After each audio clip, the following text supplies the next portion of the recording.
Good morning, Sir Romany Rye.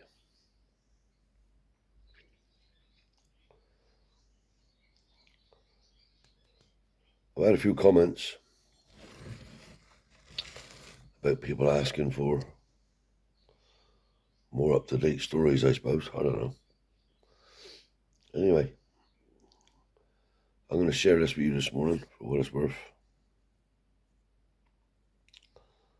And I want you to see it for what it is. And make your own minds up. When I left Cornwall 24 years ago, I've always been very active in doing stuff for charity. And when I say charity, that's what it is. And I give all the proceeds in whatever form to what I'm raising money for. Charity, I don't know if that's the right word, but it's about doing something for others and giving back a bit of what you've been fortunate to have. Now, before I left Cornwall, I did a lot for Click, which is cancer in children. And when we did a show, whatever we raised,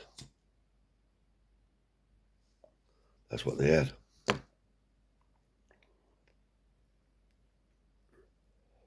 So I was up, once I moved to, in fact, the very night that I left Cornwall, I put on a show for Karen and Graham Martin. And when I got up to Exeter, I met up with a couple of ladies who were heavily involved in charitable work. And we got a little few schemes together and it was all going very well. And we decided, because we at one point we were going to put a bus together. This was primarily aimed at homeless people and probably some war veterans who were on the streets of Exeter. But by the time we tried to put the bus together, by the time it was manned, it was huge. So it was decided that we would put a van on the road. And that van would run under the name of Spin. So, serving people in need. That's what it stood for.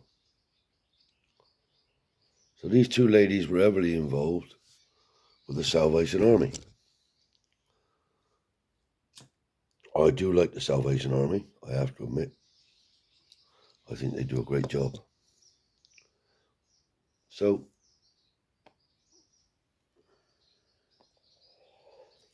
they found out through whatever they were doing that they could get a lot of food from likes of Sainsbury's and Tesco's and all the superstores. Even stuff that was coming up in date in their warehouses. But they had no way of moving big quantities. So we had a meeting here in this place. And I said, what's the solution? Well, can we borrow one of your trucks? I said, you can, but my trucks are not really suitable for that type of work. So I said, I'll tell you what I'm going to do. I'm going to buy you a van, a big van, and I'll tax and insure it, I'll fuel it, and we'll go from there. They was delighted. They thought this was the answer, and thanked me ever so much. But let's get this straight right now. I'm not doing this for any praise.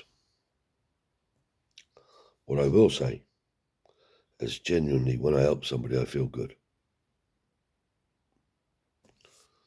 I feel good about what I've done. Now, you can make of that whatever you want, but that's me. So, I goes and buys a van. I'll show you the pictures of the van in a minute and everything we done. And I'll tell you about the demise of the van. Now, got the van, they started getting the food. Steve and Julie McCartney was very good. They paid for the sign writing on the van. I think it's Fanny Signs that did the van. So seeing we were working in conjunction with the Salvation Army, I thought it would be nice to have a logo of the Salvation Army put on the van. No problem with that, I thought. So we goes out the first night. He rings me up, he tells me where they're to. By this time they've commandeered the help of a couple of others as well.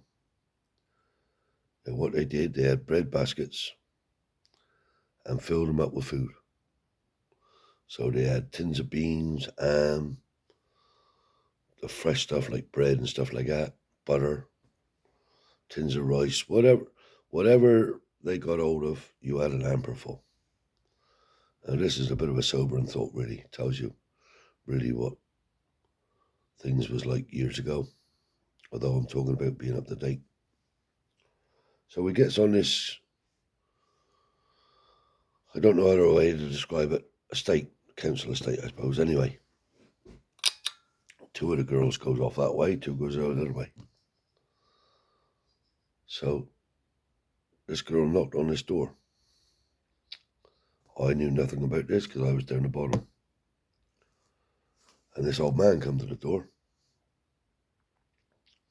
Must have been a man, yeah, when I seen him, he must be in his 80s. Anyway, he was obviously in the war.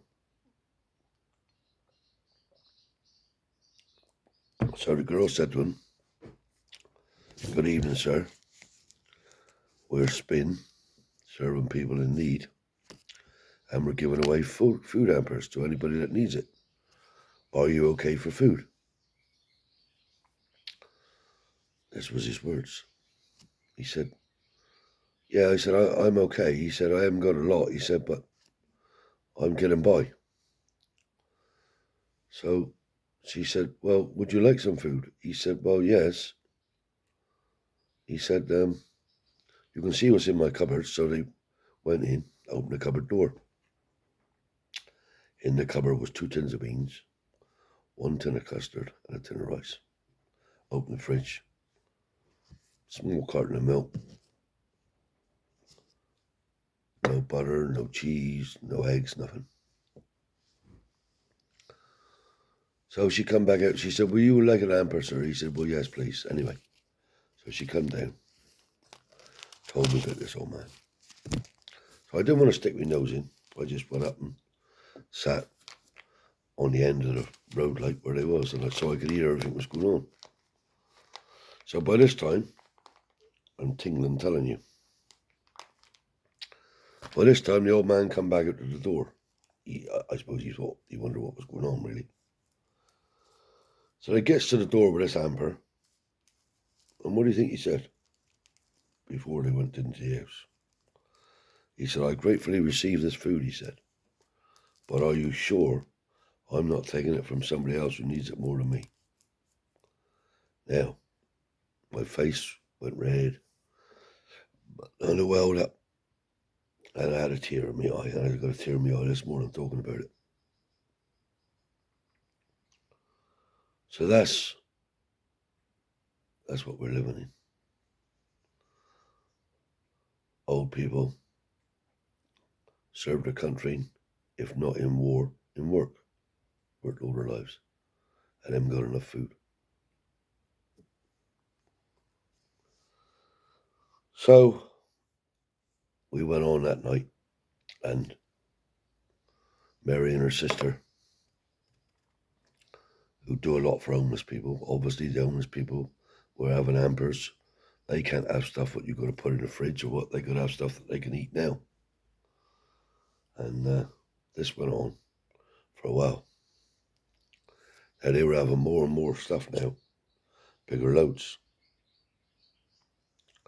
Nothing wrong with that. The van was always on the road, out delivering. Even done work for the Salvation Army headquarters in Exeter.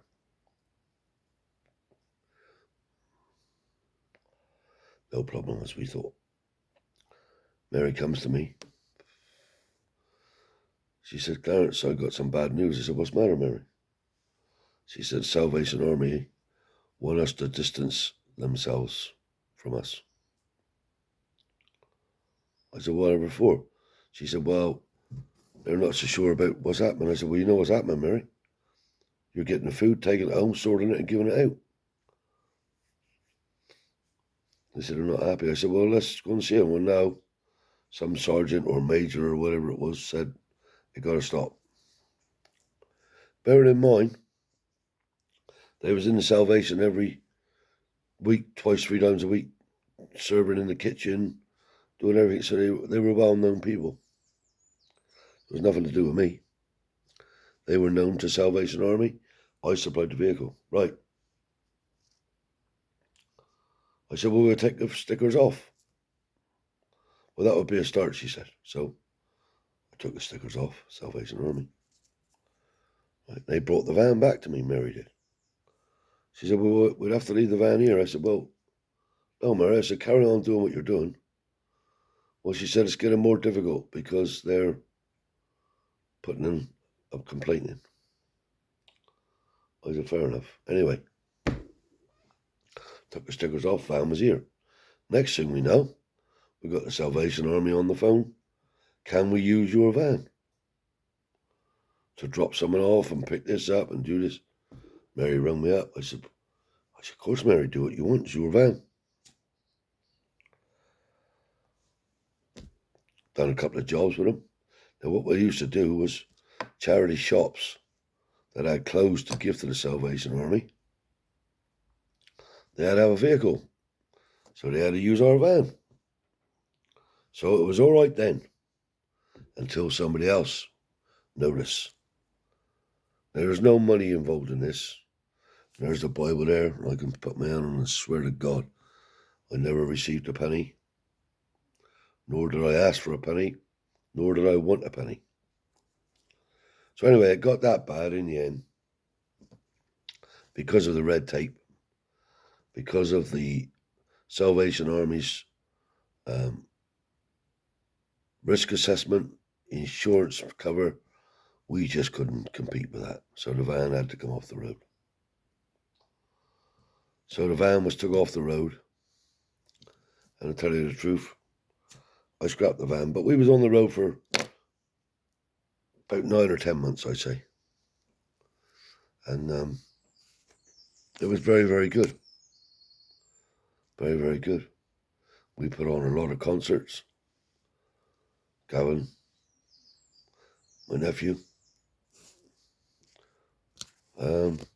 adopted nephew, I should say. He played in every concert. Jim Gibson done the same.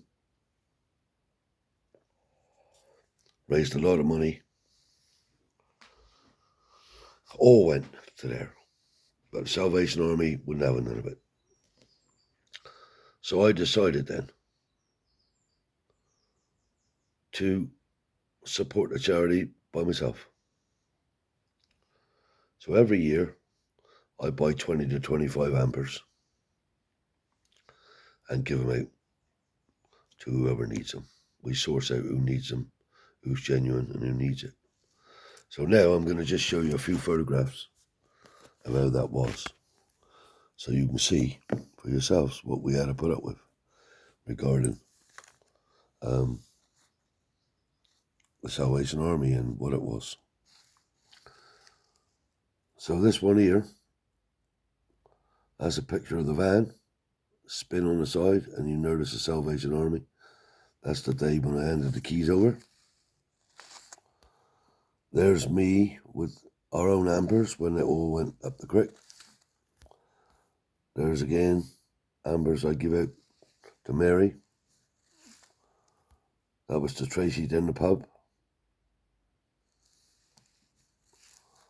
And there's the first night that van went out.